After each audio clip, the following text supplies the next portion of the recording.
Boa noite, meus irmãos. Nós vamos dar início à transmissão de mais um estudo bíblico, dando sequência ao nosso programa de estudo panorâmico dos livros do Novo Testamento. Hoje nós estudaremos o livro de Atos.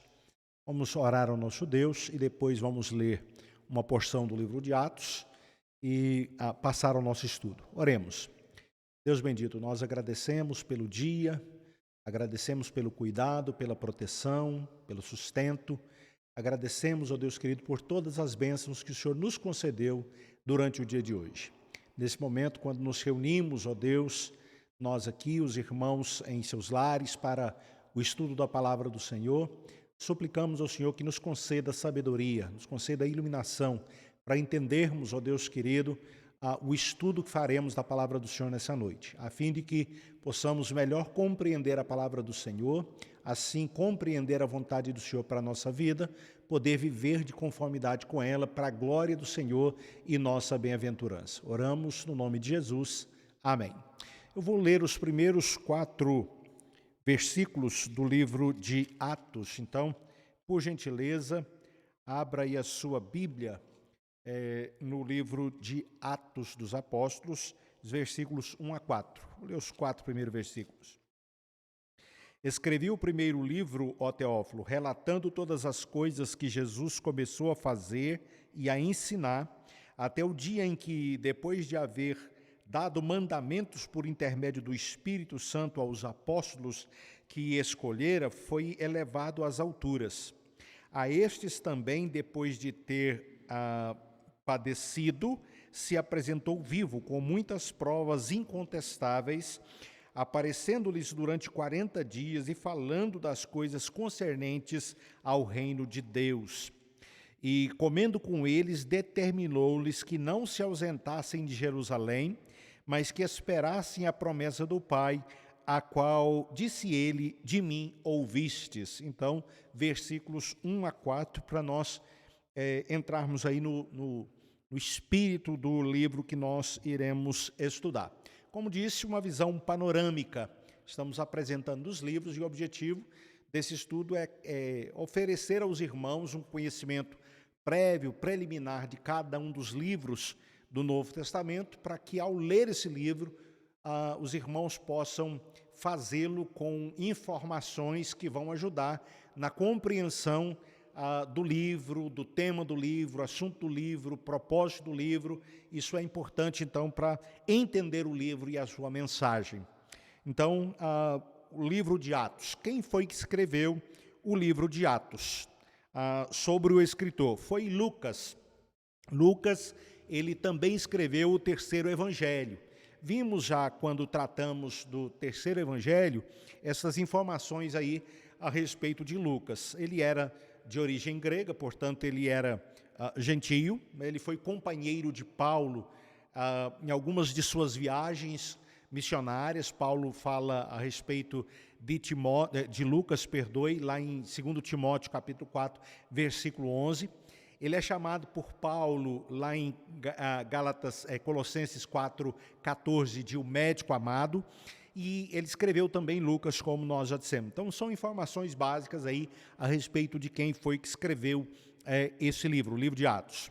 Para quem foi que ele escreveu? Da mesma maneira como vimos, ele dedicou o terceiro evangelho a Teófilo, e também ele dedica esse livro, o livro de Atos dos Apóstolos, a Teófilo também. E ele na introdução, no prefácio, ele fala a respeito do terceiro evangelho. Escrevi o primeiro livro, ou seja, o terceiro evangelho, evangelho de Lucas, ó Teófilo, e ele conta para que ele escreveu aquele livro para Teófilo, relatando todas as coisas que Jesus começou a fazer e a ensinar. Então, no evangelho, Lucas, ele apresenta, no terceiro evangelho, evangelho de Lucas, ele apresenta a Teófilo um relato em ordem de tudo aquilo que Jesus Cristo começou a fazer e a ensinar. Então, supomos a partir disso que aqui no livro de Atos ele vai passar para Teófilo, ou vai entregar a Teófilo um relato de como é que a pregação o evangelho que começa com Jesus Cristo, ele consegue caminhar de Jerusalém até Roma. O livro de Atos vai terminar com Paulo em Roma, e ali ele está pregando o evangelho. Então, o evangelho sai de Jerusalém e ele chega a Roma, um período curto de tempo. Lucas vai mostrar como é que isso aconteceu, aquilo que Jesus Cristo começou a fazer e ensinar no evangelho, e o que Jesus continuou a fazer através do seu Espírito, usando os apóstolos e os discípulos na pregação do Evangelho. Ele vai contar isso em Lucas. Mas sobre Teófilo, vimos também que existem várias opiniões. A primeira delas é que Teófilo fosse um novo convertido, um recém-convertido. Outros são da opinião que ele fosse possivelmente um patrono, alguém que estaria garantindo a circulação tanto do terceiro Evangelho como do livro de Atos. Então, desses 2 volumes de Lucas, Teófilo ele faria circular, ou ele mesmo custearia a impressão e a circulação destes 2 livros, desses 2 textos de Lucas. Então, podemos falar também que o livro de Atos ele foi direcionado a uma audiência gentílica. Data e local. Quando e onde Lucas escreveu o livro de Atos? Segundo a opinião prevalecente, está entre 63 e 65. 60 a 65. Na primeira metade da década de 60, é a opinião da maioria dos estudiosos, como data provável para que Lucas tenha escrito o livro de Atos. E ele escreveu de Roma, então também há um consenso aí dos historiadores a respeito desse fato. Escreveu de 60 a 65, nesse período aí, um período maior, mais abrangente, e também ele escreveu de Roma. O tema, qual é o tema desenvolvido por Lucas aqui no livro de Atos dos Apóstolos? O tema é o que Jesus Cristo continuou a fazer através dos seus apóstolos e discípulos cheios do Espírito Santo. Então ele está mostrando para Teófilo, ele está entregando nas mãos de Teófilo esse registro histórico daquilo que Jesus Cristo continuou a fazer através dos seus apóstolos, dos 12, portanto, e dos discípulos e cheios do Espírito Santo. Então esse é o tema que ele vai trabalhar. Qual é o propósito? O propósito, segundo alguns historiadores, segundo alguns estudiosos, é fundamentação histórica. Lucas ele tinha o propósito de escrever uma história dos começos do cristianismo, uma história geral do começo aí do cristianismo. Lucas ele reúne juntamente a história de Jesus Cristo e a história da igreja primitiva, porque ele considera que juntamente a história de Jesus Cristo e a história da igreja primitiva, elas formam a narrativa da fundação da igreja. Lucas ele vai explicar aqui no livro de Atos, ele vai demonstrar no livro de Atos como começaram as boas novas e como elas se espalharam a ponto de abranger o mundo mediterrâneo, de Jerusalém a Roma, como nós já dissemos. No começo do livro de Atos, Lucas declara que o primeiro volume da sua obra, o terceiro evangelho, tratou daquilo que Jesus Cristo começou a fazer e a ensinar. Então é lógico pensar que aqui ele está escrevendo a respeito de tudo que Jesus Cristo continuou a fazer e a ensinar através dos 12. Dessa maneira, esses 2 volumes, Lucas e Atos, eles abrangem o começo do evangelho, o estabelecimento da salvação no ministério do Senhor Jesus Cristo e a proclamação também da salvação pela igreja primitiva. Então, fundamentação histórica do cristianismo, das boas novas de salvação em Cristo Jesus. Também um outro propósito é instrução espiritual. O propósito de Lucas, segundo alguns estudiosos, foi confirmar a fé de Teófilo, fornecendo a ele uma narrativa na devida ordem das coisas que ele aprendera no discurso e na instrução cristã. Ele havia sido inteirado das coisas que haviam acontecido a respeito de Jesus e agora Lucas está passando para ele mais informações a respeito da veracidade do Evangelho, da veracidade da fé no Cristo que morreu, que ressuscitou, e como é que esse Evangelho é pregado agora, e como as pessoas elas aceitam esse Evangelho, elas se arrependem dos seus pecados, e elas são levadas à fé em Cristo Jesus, através da pregação do Evangelho, através da pregação das boas novas. No Evangelho, Lucas apresentou então a Teófilo os fatos a respeito do ministério do Senhor Jesus Cristo, aquilo que Jesus Cristo fez e ensinou. Agora, no livro de Atos, ele vai demonstrar para Teófilo como a pregação a respeito de Jesus, morto, ressuscitado, ela corroborou os fatos registrados no Evangelho, como a vida dos apóstolos, a pregação dos apóstolos, né, a fé em Jesus Cristo, né, ela chegou até Roma, né, e pessoas elas ouviam as boas novas, ouviam a pregação do Evangelho, e elas arrependiam e elas professavam fé em Jesus Cristo.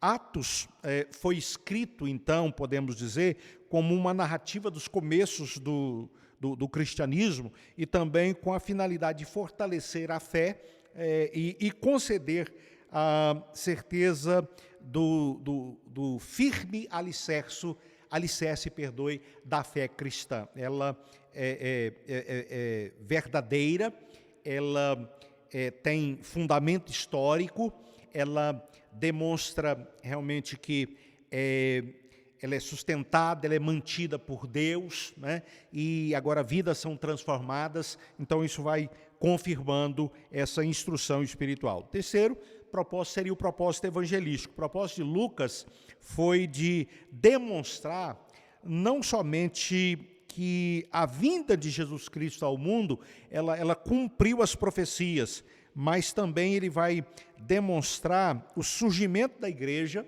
e a extensão da salvação aos gentios, como cumprimento também das profecias do Antigo Testamento e das promessas do próprio Senhor Jesus Cristo. No Evangelho, no terceiro Evangelho, né, Evangelho de Lucas, ele estava apresentando a atividade salvífica de Jesus e mostrando a realidade, né, de Jesus e da salvação em Cristo Jesus. Depois, em Atos, agora no livro de Atos, Lucas ele vai mostrar como é que a igreja proclama e confirma essa salvação.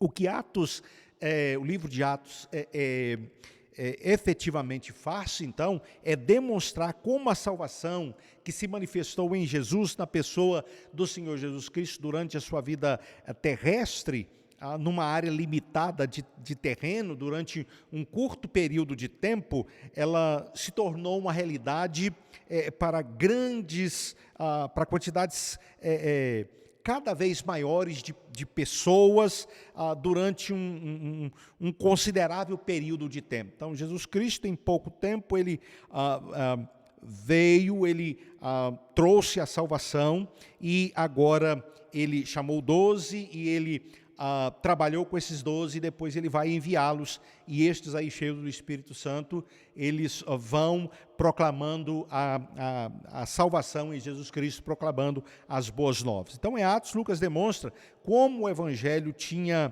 em mira os gentios. É uma evidência também do livro de Atos, não apenas os judeus, mas também os gentios. Um outro propósito é o propósito apologético. Segundo alguns estudiosos, o propósito de Lucas era providenciar algum tipo de apologética, ou de defesa política em prol do cristianismo, que era uma religião considerada não oficial, uma religião ilegal. O judaísmo era uma religião legal, o cristianismo era uma religião ilegal, e, portanto, Lucas tem esse propósito. Então, falando a respeito do propósito de Lucas ao escrever esse evangelho, são esses 4 aí. O esboço aqui do livro de Lucas, do livro de Atos, escrito por Lucas. Primeiro, o começo da igreja, dos versículos, capítulo 1, versículo 1, a capítulo 2, versículo 47.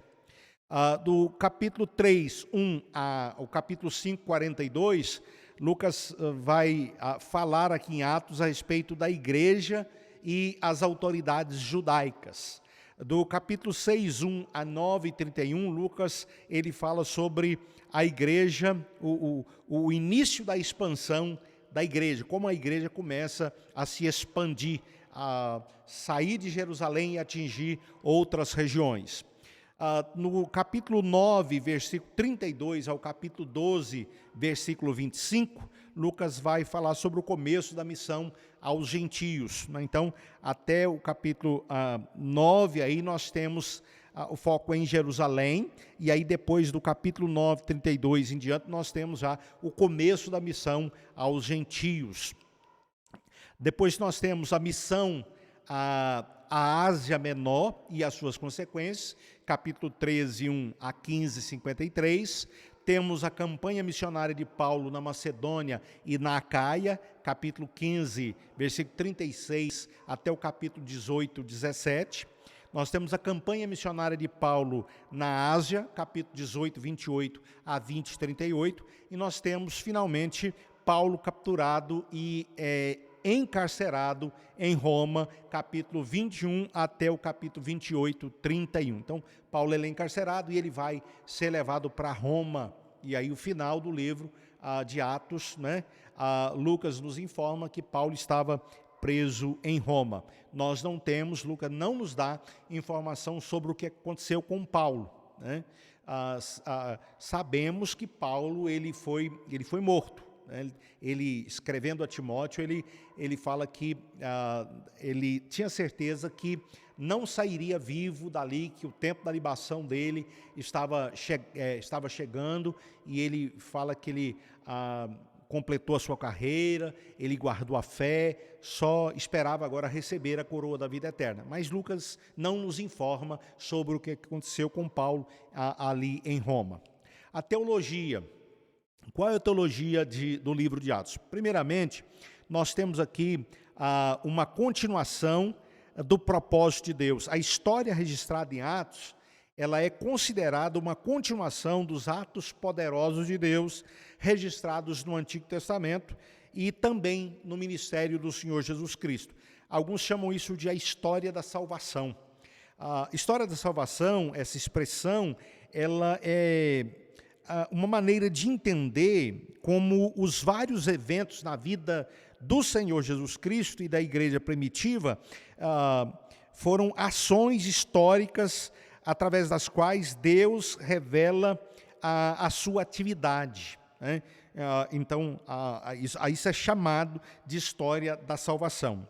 A fé cristã, ela se orienta em direção a Deus e que se revelou no palco da história como um Deus salvador.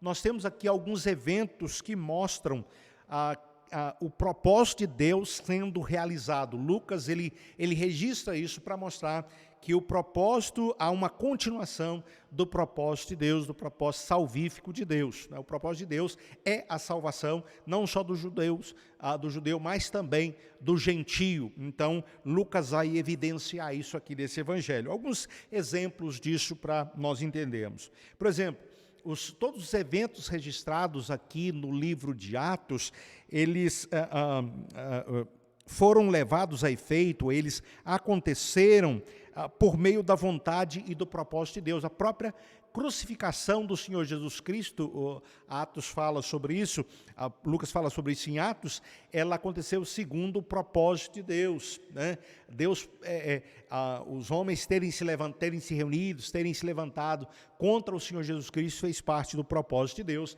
Você vai ler sobre isso em 2, 3, por exemplo, 4, 27 a 29, você vai ler a respeito disso. O exemplo de 2, 23 diz assim: sendo este entregue, falando a respeito da crucificação de Jesus, né? Sendo este entregue por determinado desígnio e presciência de Deus, vós o mataste crucificando-o por mãos de iníquos. Aqui é o sermão de Pedro, no dia de Pentecoste. Ele está falando que o que estava acontecendo era o cumprimento da profecia de Joel. E ele está dizendo que a crucificação de Cristo ela aconteceu segundo o desígnio e presciência de Deus, foi determinado por Deus. Então, tudo que está acontecendo na história da igreja aconteceu como propósito de Deus, o propósito de Deus, então, ele continua, que é a salvação. Outro exemplo, a vida da igreja, ela se realiza como cumprimento das Escrituras. As profecias feitas lá no Antigo Testamento, elas governam a história da igreja. O derramamento do Espírito Santo, capítulo 2, Lucas vai dizer que é cumprimento da profecia lá de Joel. A proclamação da salvação, capítulo 2, 17 a 21. A missão aos gentios, capítulo 13, 47. E a incorporação dos gentios na igreja, capítulo 15, 16 a 18. E a recusa dos judeus como um todo, no sentido de responderem ao evangelho, capítulo 28, 25 a 27. Tudo isso mostra que o propósito de Deus continua, sendo realizado. A vida da igreja foi dirigida por Deus em etapas cruciais. Às vezes o Espírito dirigia a igreja naquilo que ela devia fazer, conforme nós lemos lá em 13, 2. Olha aí para você ver, Atos capítulo 13, versículo 2. Diz assim: e servindo eles ao Senhor e jejuando, disse o Espírito Santo: separai-me agora a Barnabé e a Saulo para a obra que os tenho chamado. Então Deus, através do Espírito, ele está dirigindo a igreja, mostrando aquilo que a igreja deve fazer. Em outras ocasiões, anjos falam a missionários cristãos. Paulo tem uma visão de um varão que diz que ele deveria atravessar a Macedônia e ajudar-nos. Então, em outras ocasiões, Deus usa outros recursos para chamar a atenção aí dos seus servos, dos missionários cristãos que devem pregar o evangelho, que devem levar o evangelho adiante, cumprindo assim o propósito de Deus. Deus também, através do Espírito, ele fala através de profetas. Lembra de Ágabo, que fala que Paulo seria preso, né, quando ele chegasse a Jerusalém. Então ele até simboliza como é que aconteceria. Ele toma o cinto de Paulo e ele amarra suas mãos e pés, dizendo que assim aconteceria com o dono daquele cinto, que era de Paulo. Então ele prediz o que iria acontecer, mas Paulo ele continua firme no seu propósito, porque Deus garante para ele que irá sustentá-lo, irá mantê-lo e que ele cumprirá o seu propósito. Outra evidência que o poder de Deus, isso fica revelado aqui em Atos, né? Claro, em Atos, o poder de Deus revela-se através de sinais e maravilhas que são operados em nome do Senhor Jesus Cristo, como em 3,16, né? Quando aquele coxo que ficava à porta formosa do templo, né? E ele pediu que Pedro e João dessem esmola. Pedro diz que não tinha ouro nem prata, mas diz para ele levantar e andar. Então, esses sinais aqui, essas maravilhas operadas aqui, em nome de Jesus, revelam o poder de Deus, né? O poder de Deus, o Deus está agindo através dos apóstolos. Os apóstolos são instrumentos. Como resultado, né, pode-se dizer que o próprio Deus realizou a obra da missão da igreja. Então, essa é uma evidência aqui do livro de Atos. Então, continuação do propósito de Deus, de salvação. Também destaca-se aqui no livro de Atos essa ideia de missão e mensagem. Muitos estudiosos chamam o livro de Atos de o livro a respeito da missão. Não seria injusto se nós adotássemos Atos 1:8 como um resumo do conteúdo do livro de Atos. O que diz Atos 1:8? Vai lá para Atos 1:8. Nós sabemos de qual, mas é bom a gente ler, né? Não perder o hábito saudável de ler. Diz assim: mas recebereis poder ao descer sobre vós o Espírito Santo, e sereis minhas testemunhas, tanto em Jerusalém, como em toda a Judéia e Samaria, e até os confins da terra. No sentido especial, foi essa tarefa que foi confiada aos 12, né?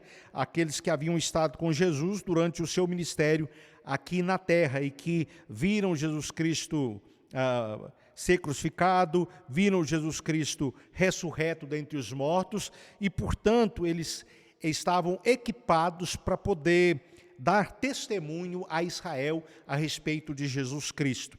Mas não somente aos 12, mas também aos cristãos, né? Foi passado essa responsabilidade. A igreja, portanto, essa responsabilidade que Jesus Cristo passou aos 12, e os 12, eles passam essa responsabilidade para os cristãos darem sequência a ela. Então, a ideia de missão, essa é a missão da igreja, o testemunhar de Jesus Cristo, capacitado pelo Espírito Santo, testemunhar do Senhor Jesus Cristo. A respeito da mensagem, Lucas fala não só dessa capacitação para a obra, para a realização da missão, mas também fala da mensagem que os 12 e que depois a igreja deveria comunicar, deveria expor, né?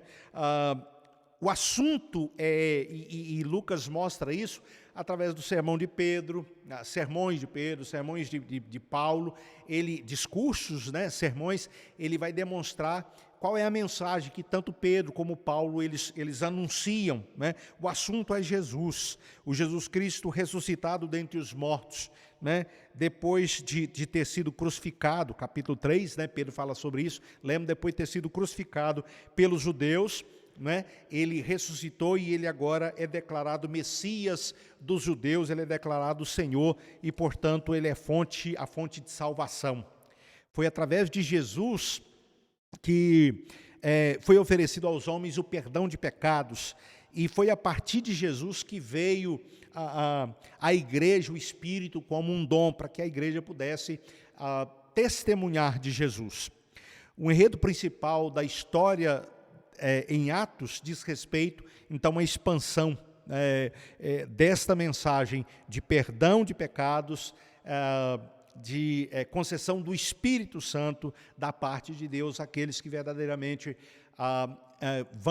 creem em Jesus Cristo, creem nas boas novas de salvação em Jesus Cristo. Seus pecados são perdoados e eles recebem o Espírito Santo para testemunhar, ou para darem testemunho desse Jesus que eles conheceram, experimentaram na sua vida, então precisam testemunhar disso.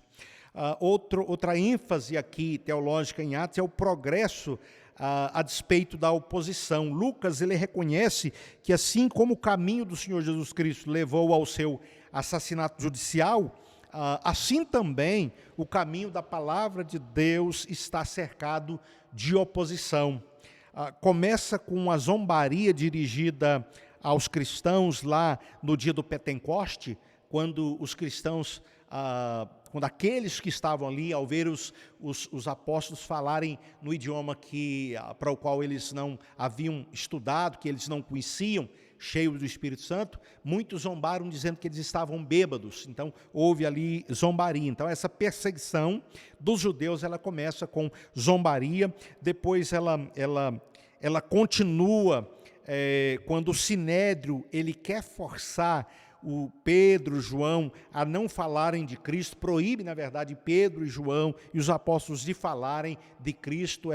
O Sinédrio, a autoridade, determina que os apóstolos se calem a respeito de Jesus, e esta perseguição, esta oposição, ela chega ao seu clímax quando Estevão é morto, apedrejado, né? Ele é o primeiro mártir da igreja, e depois disso aí a perseguição ela se torna ainda mais acirrada, e todos os discípulos tiveram que deixar Jerusalém, exceto os apóstolos. Mas isso também fez parte do plano de Deus, porque por causa dessa dispersão nós temos o surgimento de igrejas em várias outras localidades, né? Então, diante dessa perseguição que se levanta contra a igreja, diante dessa oposição, né, nós vemos que a igreja ela continua, ela progride, o evangelho ele vai lastrando, ele vai expandindo.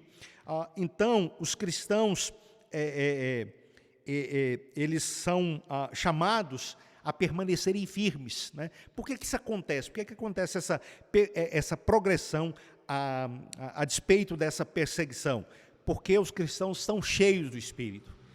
E cheios do Espírito, eles são ousados, eles são intrépidos, né? E eles são firmes, porque são capacitados a permanecerem firmes, são capacitados a permanecerem fiéis ao Evangelho, né? A despeito da perseguição, eles continuam pregando o Evangelho. Eles saem de Jerusalém, porque não podem continuar ali, mas onde eles chegam, eles pregam o Evangelho, eles anunciam o Evangelho. Então, é uma evidência de que o Espírito Santo está agindo na vida deles, né? E Deus está mantendo o seu propósito, está cumprindo de fato o seu propósito. A palavra de Deus continua seu firme progresso triunfante, né? A mão de Deus está com os missionários e sobre os missionários, mesmo em meio a essa perseguição. Interessante que a igreja, quando Pedro informa a igreja qual é a proibição das autoridades, a igreja reunida ora a Deus e pede a Deus que dê intrepidez aos missionários, né? A oração da igreja é clamando por intrepidez. Uma outra informação que nós temos aqui em Atos, Lucas nos dá, é sobre a inclusão dos gentios na igreja. Essa não foi uma inclusão fácil, né? A igreja, no princípio, Jerusalém, era uma igreja composta por judeus. E os judeus, quando o evangelho ele passou a ser pregado também para os gentios, o próprio Cristo, ele demonstrou que este era o propósito de Deus. Ele pregou o evangelho, ele conversou com a mulher samaritana, ele falou para ela da água viva, aquela mulher se converteu e muitos naquela cidade, muitos samaritanos se converteram. Então, os samaritanos se convertem, depois gentios começam a se converter. Pedro tem a visão de que ele deve pregar o evangelho aos gentios e Cornélio, um gentio, se converte, recebe o Espírito Santo e depois então nós temos a dificuldade para os judeus que haviam deixado o judaísmo e estavam reunidos agora como um corpo cristão, um cristianismo. Eles tinham dificuldade para aceitar o ingresso na igreja dos gentios. Eles achavam que os gentios tinham que se circuncidar para se tornarem cristãos. Então, capítulo 15, nós temos o Concílio de Jerusalém, onde essa questão foi definida. Os gentios convertidos, eles não precisavam se circuncidar, deveriam se abster das relações sexuais ilícitas e de comida sacrificada aos ídolos. E então foi esta a decisão tomada, mas não foi fácil isso aí.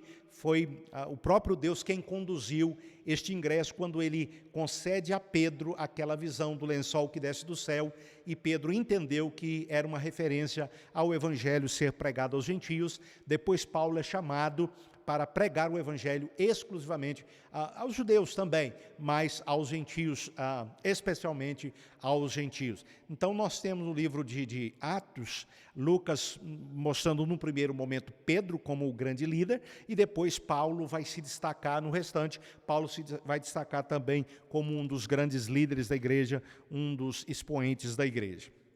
Muito bem, uma outra questão ainda aqui no livro de Atos é a vida e a organização da igreja.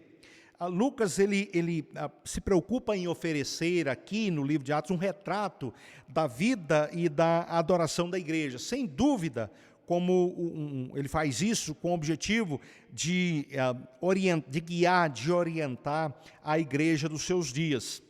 Baseados aqui, então, nos breves relatos que nós encontramos aqui nos primeiros capítulos do livro de Atos, nós chegamos a ter aqui uma espécie de retrato da igreja. Nós temos o quê? Grupos pequenos que se reúnem para a instrução, para a comunhão, para a oração, para o partir do pão. Nós temos também o ingresso na igreja como a forma de alguém ingressar na igreja é através do batismo. Lucas ele vai ressaltar também a importância do Espírito Santo na vida da igreja. O Espírito ele é uma possessão que todo cristão tem em comum. Ele é a fonte de alegria e de poder. E os líderes cristãos, eles são pessoas especialmente cheias do Espírito Santo, com o objetivo de cumprirem várias funções na igreja. O Espírito ele vai ele guia a igreja na escolha dos seus líderes e na sua atividade evangelizadora. Isso de tal forma que Atos, às vezes, tem sido descrito por muitos estudiosos como sendo o livro dos Atos do Espírito Santo. Ao invés de o livro de Atos dos Apóstolos, o livro dos Atos do Espírito Santo. No início, a liderança da igreja ela estava nas mãos dos apóstolos e dos anciãos, né? A igreja de Jerusalém, nesse primeiro momento, ela ocupa um lugar importante entre as igrejas, né, locais, e é atribuído aí um papel importante, um papel de destaque aos profetas e mestres que estavam na igreja. Além disso, nós podemos aprender alguma coisa acerca da obra e dos missionários, do movimento missionário da igreja, uma igreja voltada para missões. É claro que, primeiramente, devido à perseguição, a igreja de Jerusalém, os cristãos saem de Jerusalém e começam a pregar o evangelho, mas mais à frente, no livro de Atos, nós já vamos ver a igreja de Antioquia. Ela envia missionários, e Paulo é enviado, Silas é enviado, Barnabé é enviado, e nós temos Lucas fazendo parte, nós temos Timóteo fazendo parte, nós temos um grupo de missionários fixos, missionários itinerantes. Então, a igreja voltada para a obra missionária. O livro de Atos mostra uma igreja voltada para a obra missionária, cumprindo, portanto, a sua missão, né, e entregando a mensagem que recebeu. A história de Lucas tem a sua estrutura bem firmada nas carreiras, então, de Pedro primeiro e depois de Paulo. Agora, o valor permanente do livro de Atos. Primeiramente, o livro de Atos, ele conserva, de muitas maneiras, o valor para a igreja de hoje, para mim e para você. Alguns exemplos disso. Primeiro, a preocupação pastoral. Né? Lucas, ele escreve para ajudar e socorrer a igreja. Ele demonstra de uma vez para sempre que a história da igreja ela não é uma disciplina fria e acadêmica como alguns dizem, a eclesiologia, mas sim pode ser um meio de encorajar o povo de Deus. Então, essa é a preocupação de Lucas, de guiar, de orientar a igreja. Quanto à sua missão e quanto à mensagem que ela deve anunciar. A tarefa principal da igreja é a missão. Lucas deixa isso bem claro. Ele diz pouco acerca da organização interna da igreja. Nós temos a eleição de diáconos lá no capítulo 6. Depois nós temos a informação de presbíteros que se reúnem no concílio de Jerusalém juntamente com os apóstolos, né? Então nós já temos alguns líderes, uma posição mais oficial, mas ele fala pouco da organização interna da igreja.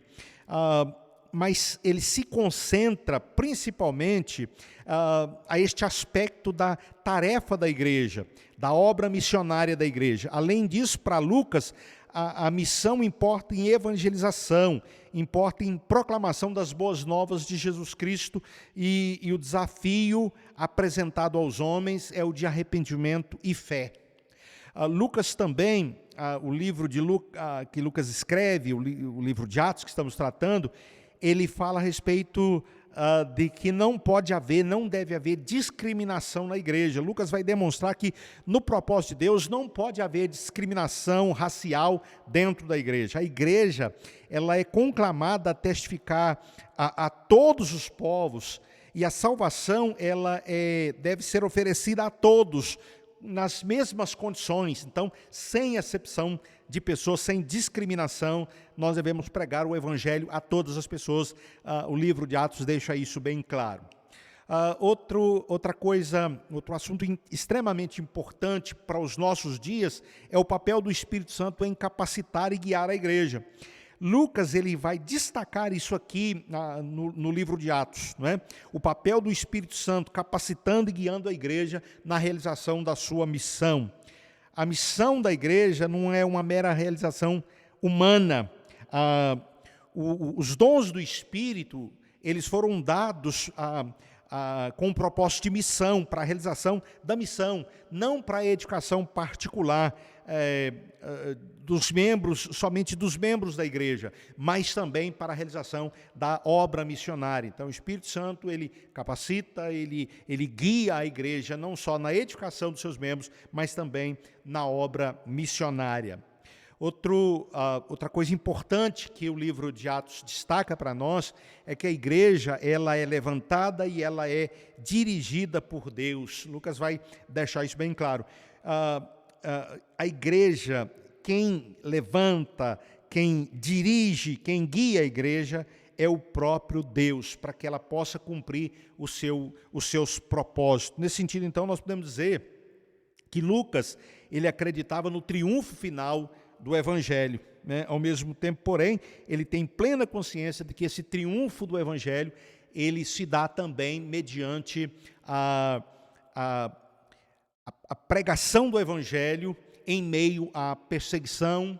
A igreja vai ser perseguida, não vai ser uma tarefa fácil, a tarefa da igreja. A missão que a igreja tem que cumprir não é uma tarefa fácil, ela vai cumprir a sua missão em meio à perseguição cada vez mais crescente, mas ele tem essa convicção do triunfo final do Evangelho que nós também devemos ter. Então, são estas as informações que nós queríamos passar para os irmãos, para lerem o livro de Atos, então, a partir destas informações que acabamos de passar. Então, irmãos, o Espírito Santo, ele capacita e guia a igreja. Crentes cheios do Espírito Santo, eles dão um testemunho ousado de Cristo, é o que nós vemos aqui. Falam do Cristo morto e ressuscitado, eles apelam ao arrependimento e à fé em Cristo para a salvação. Alguns nesse processo do cumprimento da missão poderão perder a sua vida, sofrer consequências, mas isso não deve impedir, não vai impedir, na verdade, crentes cheios do Espírito Santo de cumprir a sua missão. E crentes cheios do Espírito Santo, eles são guiados pelo Espírito nas suas decisões e nas suas realizações. Eles abrem mão dos seus preconceitos, eles seguem a direção do Espírito Santo sem medo e sem temor. Então, que sejamos pessoas cheias do Espírito Santo, possamos testemunhar da nossa fé em Cristo, testemunhar de Cristo com ousadia, com intrepidez, que nós possamos deixar que o Espírito Santo nos guie, que o Espírito Santo nos oriente como crentes e como igreja. Que Deus possa nos abençoar. Nós vamos orar agora, encerrando o nosso estudo. Deus bendito, obrigado pela oportunidade que o Senhor nos deu de podermos estudar de maneira panorâmica o livro de Atos dos Apóstolos, escrito por Lucas. Ó Deus querido, que chama a nossa atenção para o poder que o Espírito Santo, o poder que vem a nós, crentes em Cristo Jesus, pelo Espírito Santo que nos foi concedido. Esse poder foi concedido a nós para nos capacitar, ó Deus querido, a não só crer e a nos aprofundar na verdade, na palavra do Senhor, na verdade, ó Deus querido, mas também a pregar esta verdade, anunciar essa verdade, e a verdade é Cristo Jesus, a salvação em Cristo Jesus, em Cristo perdão de pecados, em Cristo a salvação eterna, em Cristo a vida eterna. Então, ó Deus querido, nos encha do Espírito Santo do Senhor, para que nós não somente possamos permanecer firmes nessa fé, permanecemos fiéis à palavra do Senhor, mas também que possamos pregar este Evangelho, anunciar este Evangelho, ó Deus querido, para quantos ainda estão no mundo, para quantos ainda estão cegados, ó Deus, pelo Deus deste século, para que, ó Deus querido, a igreja do Senhor possa ser reunida conforme o plano, conforme o propósito do Senhor. Ou todos os eleitos do Senhor possam ser congregados na igreja do Senhor. Esta é a nossa oração, esse é o nosso pedido, no nome de Jesus. Amém. Deus abençoe, irmãos. Uma boa noite a todos.